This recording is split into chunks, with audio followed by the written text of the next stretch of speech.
লাগছে। আর খুব কম দিনে পেয়ে গেছি, 20 দিনের মাথায় পাসপোর্ট চলে আসছে ফাইনালি। আলহামদুলিল্লাহ, অনেক খুশি লাগতেছে। মনে হচ্ছে এখন ফাইনালি বাংলাদেশ যাইতে পারবো। জুথি আজকে খুবই খুশি সে। হ্যালো এভরিওয়ান, আসসালামু আলাইকুম। সবার কী অবস্থা, কেমন আছেন সবাই? নতুন একটি ভিডিওতে সবাইকে ওয়েলকাম জানাচ্ছি। আশা করছি সবাই খুব ভালো আছেন। আজকে আমার মনটা খুবই ভালো। আজকে যাচ্ছি আমার পাসপোর্ট আনতে বাংলাদেশ হাই কমিশনে। তো আমাকে ফ্রাইডে ওরা ইমেল করে যে আমার পাসপোর্ট রেডি হয়েছে। তো ফ্রাইডে তো আর টাইম ছিল না যাওয়ার, যখন ওরা করে অলরেডি অফিস বন্ধ হয়ে গেছে। কারণ বাংলাদেশ হাই কমিশনের যে অফিস টাইমটা মোটামুটি অনেক স্বল্প।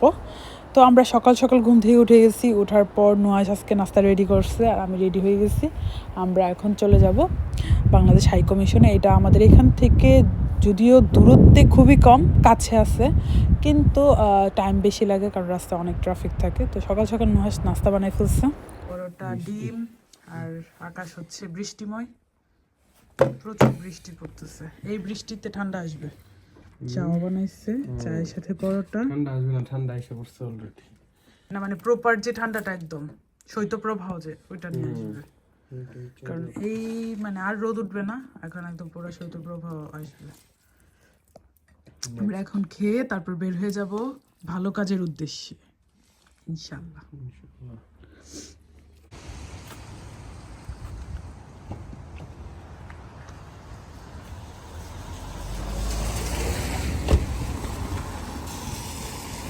বৃষ্টি পড়তে পড়তে অবস্থা শেষ। আমার মরিচ গাছগুলোর ফুল আসছে, কিন্তু লাভ নেই, ওয়েদার খারাপ হয়ে গেছে।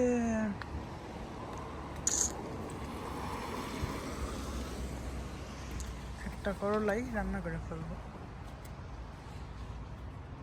যারা পাসপোর্ট করতে চাচ্ছেন বাংলাদেশের ইউকে থেকে, তো আমি বলবো যে আপনারা প্রথমে অ্যাপয়েন্টমেন্ট নেবেন, কারণ অ্যাপয়েন্টমেন্টটা পেতে কিন্তু অনেক টাইম লাগে। আমি যদিও অ্যাপয়েন্টমেন্ট বুক করছিলাম জানুয়ারিতে আমি বুক পেয়েছিলাম হচ্ছে মার্চ আর এপ্রিলে, কিন্তু তখন আমি কোনো কারণে ওইটা অ্যাটেন্ড করতে পারি নাই, যার জন্য আমার আরও টাইম অপেক্ষা করতে হয়েছে। দেন আমি অ্যাপয়েন্টমেন্ট পেয়েছি হচ্ছে সেপ্টেম্বরে।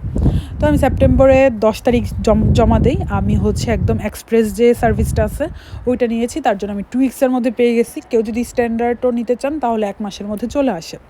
বাট ওইখানে জমা দেওয়ার পর টাইমিংটা ঠিক আছে, কিন্তু জমা দেওয়াটাই একটু প্রবলেম। অ্যাপয়েন্টমেন্ট পাওয়া অনেক কিছুর উপর ডিপেন্ড করে। বাইরে প্রচুর বৃষ্টি, আজকে গাড়ি নিয়ে আসছে, অনেক ভালো হয়েছে। ট্রেনে বাসে করে আসলে খড়ে যেত। আরেকটা ব্যাপার হচ্ছে আপনারা জমা দেওয়ার জন্য কি কি লাগবে। আমার ক্ষেত্রে যেমন আমার এনআইডি কার্ড ছিল না, তার জন্য আমি হচ্ছে বার্থ সার্টিফিকেট দিয়ে আমার লাস্ট 2টা পাসপোর্ট করি। তো আমি বার্থ সার্টিফিকেটের হচ্ছে মেন কপি বা আপনারা স্ক্যান কপি বা প্রিন্ট করে যে কোনো কিছু নিয়ে গেলেই হবে, ওরা সব কিছুই স্ক্যান করে রেখে দেয়। তো আমার লাগছে হচ্ছে পুরান পাসপোর্ট, তারপর হচ্ছে বার্থ সার্টিফিকেট, যেহেতু আমি বার্থ সার্টিফিকেট দিয়ে করেছি। আর যারা ন্যাশনাল ইন্স্যুরেন্স এনআইডি দিয়ে করবেন, তো তারা হচ্ছে আপনার এনআইডিটা নিয়ে যাবেন। আর লাগে হচ্ছে আমি যেহেতু আমার আগের পাসপোর্টগুলোতে আমি আনমেরিড ছিলাম, এখন হচ্ছে মেরিড, তো আমার মেরিড সার্টিফিকেট লাগছে, এইগুলাই লাগছে আর কি। আর অ্যাপয়েন্টমেন্ট লেটার, আর অনলাইনে একটা ফর্ম ফিল আপ করতে হয়, যে আপনি যখন অ্যাপয়েন্টমেন্ট নেবেন তার আগেই আপনি ওই ফর্মে যেভাবে আপনার নাম, অ্যাড্রেস, ফোন নাম্বার বা সব কিছু ফিল আপ করবেন, ওইটাই সেম টু সেম হয়ে আসবে। তো ওইটা হচ্ছে অনলাইনে যখন ফর্ম ফিল আপ করবেন তখনই আপনি অ্যাপয়েন্টমেন্টটা বুক করবেন মোটামুটি। তো আজকে কালেকশনের জন্য আমি গেছিলাম, তো কালেকশনের মোটামুটি মানুষ কমই ছিল, তো আমি পাসপোর্ট কালেক্ট করে ফেলছি ফাইনালি। এত খুশি লাগতেছে। আমার পাসপোর্ট কালেক্ট করা শেষ, অনেক খুশি।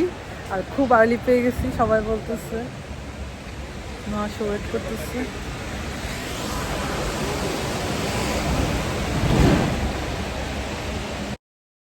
আসলে খুব অবাক লাগে, জায়গা ভেদে আসলে অনেক কিছু চেঞ্জ। আমি এখানে যেমন আমার বার্থ সার্টিফিকেট দিয়ে আমার পাসপোর্টটা রিনিউ করতে পারছি, ই পাসপোর্ট করতে পারছি। আমার আগে ছিল এমআরপি, যেটা ওইটা। তো আম্মা, আব্বা, আমরা 3জন সেম অ্যাট এ টাইমে আমাদের বার্থ সার্টিফিকেট দিয়েই আমাদের পাসপোর্ট করি। কিন্তু আমার আম্মার বার্থ সার্টিফিকেট দিয়ে এবার বাংলাদেশে রিনিউ করতে চাইছে, ওইখানে কোনোভাবেই হচ্ছে না।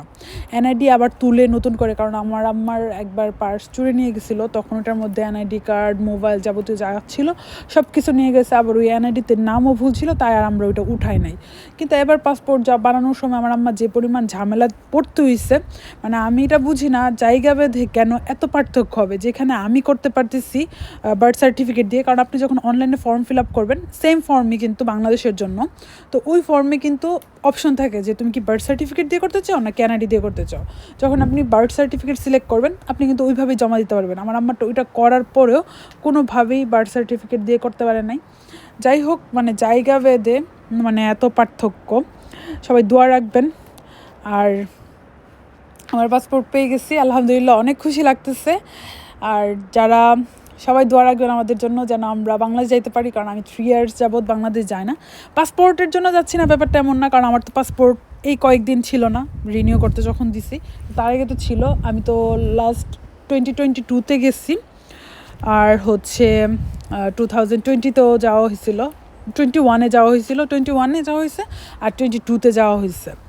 তারপরে 23-তে যাওয়ার প্ল্যান ছিল, কিন্তু তখন আমার আম্মা আব্বা আসে, আমার শ্বশুর শাশুড়ি আসে, তাই আর যাই নাই। তারপরের ইয়ার হচ্ছে নুহাসের হচ্ছে ইউনিভার্সিটি, আমার ইউনিভার্সিটি মানে ক্লাস ছিল, বা ওইভাবে আর ম্যানেজ করে যাইতে পারিনি। তো নেক্সট এবার মানে সুযোগ হয়েছে, তো ভাবতেছি আমরা যাব। ফাইনালি এখনও ডেট ফিক্সড হয় নাই, কিন্তু খুব শীঘ্রই যাওয়ার প্ল্যান আছে।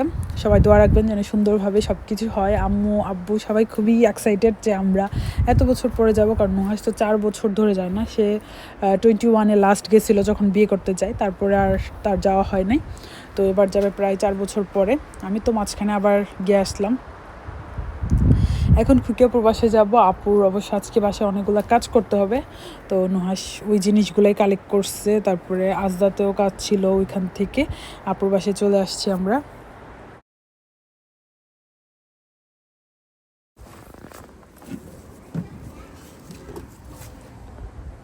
ওয়েদারটা সুন্দর, পাতা ঝরার দিন শুরু হয়েছে, সব গাছের নিচে শুধু পাতা আর পাতা।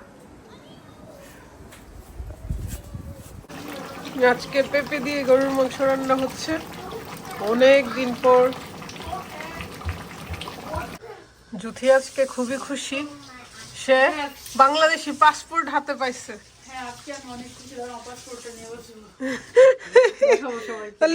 উরি বাপরে বাপ, ভেডির দিকে এইভাবে তাকাই থাকতে হবে। রাদু, তোমরা তো আজকে বাংলাদেশের পতাকা দুইজন, লাল লাল সবুজ, সবুজের বুকে লাল। খাবার নাকি খেতে চাও নাকি? সবাই খেতে বসে গেছে। তুমিও আসো, সবাই আসো, এক সময় এগুলা স্মৃতি হয়ে যাবে। হ্যাঁ, সবাই বিজি হয়ে যাবে।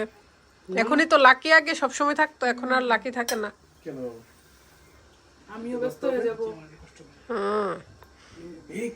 জুথি 2 দিন পর পরে দেশে চলে যাবে। খালি এখন ঘুরতে যাব। সবাই মিলে একসাথে খাওয়া দাওয়া করতেছি। শুভ ভাইও আছে, অনেকদিন পর ভাইয়াকে পাওয়া গেছে। বিফ আর খুকে পাপি স্পেশাল কারি রান্তেছে ওইখানে।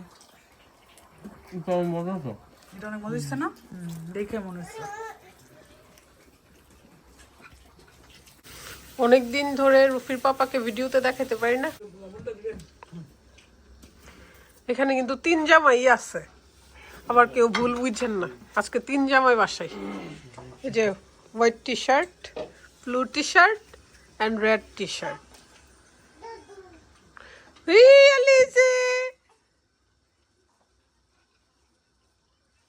আজকে আমাদের এখানে টিভিও সেটিং করবে।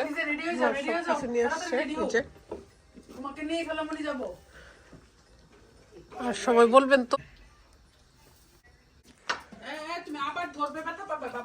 পেঁপে দিয়ে বিফ, লাউ। এটা বাংলাদেশে থাকতে এত পছন্দ ছিল না, কিন্তু এখানে আসার পরে কারণ এখানে অনেক পেঁপের মজা দাম লাগে। বেশি, তো তার জন্য এটার মান বেড়ে গেছে। বাংলাদেশে দাম কম, মান নাই। হ্যাঁ, মান নাই, দাম বাড়লে এমনিতেই মান বাড়ে। আর জায়গা ভেদে কিন্তু সবারই দাম বাড়ে, এটা কিন্তু ঘটনা সত্য। লিজে, আল্লাহ রে, দেখে ফেলছি জুতা খাইতেছে একজন। ও বাবা, ইসালের মিষ্টি, ইশালের মিষ্টি ভিডিও বাবা। আমার শ্বশুর বাড়িতেও সবাই তামান্না পুকে দিছিলাম দায়িত্ব, সবাইকে মিষ্টি খাওয়াইছে বাংলাদেশের সবাই। হয়েছে ঠিক আছে। এখন নানু বাড়িতে এক্সকিউজ মি বিশাল হওয়া উপলক্ষে সব জায়গায় মিষ্টি খাওয়ানো হয়েছে। হ্যাঁ, দাদা বাড়ি, নানা বাড়ি, আমরাও খাইছি। আমরাও খাইছি। হ্যাঁ, আলহামদুলিল্লাহ। আমাদের পাখিটার জন্য সবাই দোয়া করবেন যেন সুস্থ থাকে, ভালো থাকে। আসলে আইদা পাখি, আবার আমার ঈশাল, সব ননদরা অনেক খুশি হয়েছে, আবার আমাকে মেসেজও পাঠিয়েছে। কারণ তোমার ননদরা সবাই খুবই ভালো, খুকিয়াপুর বাবা গো। আমার ফুপ্পিটা অনেক ভালো, এরা অনেক সহজ সরল, সত্যি কথা। সবগুলা পার্বতী, ফুপ্পি গুলাকে দেখতে যাবা না? ফুপ্পিদেরকে হ্যাঁ তাড়াতাড়ি চলো। ওর ফুপ্পিরা সবাই ইউএসএ চলে যাবে না, হ্যাঁ। তখন দেখা করতে যাবে, তাই না? ঈশাল আমাকে নিয়ে যায়, আমার পাসপোর্ট আছে কিন্তু। বলো আমার ফুপ্পিরা যখন আমেরিকায় যাবে তখন আমি দেখা করতে যাব সবার সাথে, ওরে বাবা, ঠিক মনোযোগ আছে? দিয়ে শুনতেছে। ঠিক আছে? বলো ফুপ্পিদের সাথে তখন দেখা করতে যাব। আর যদি পরে হইতে বাংলাদেশে যাই, যদি বাংলাদেশে দেখা হয়, ইনশাআল্লাহ, কারণ ওদের ইনশাল্লাহ খুব তাড়াতাড়ি হয়ে যাওয়ার কথা। ইনশাআল্লাহ। ঈশাল মনে ঘুমায় যাবে।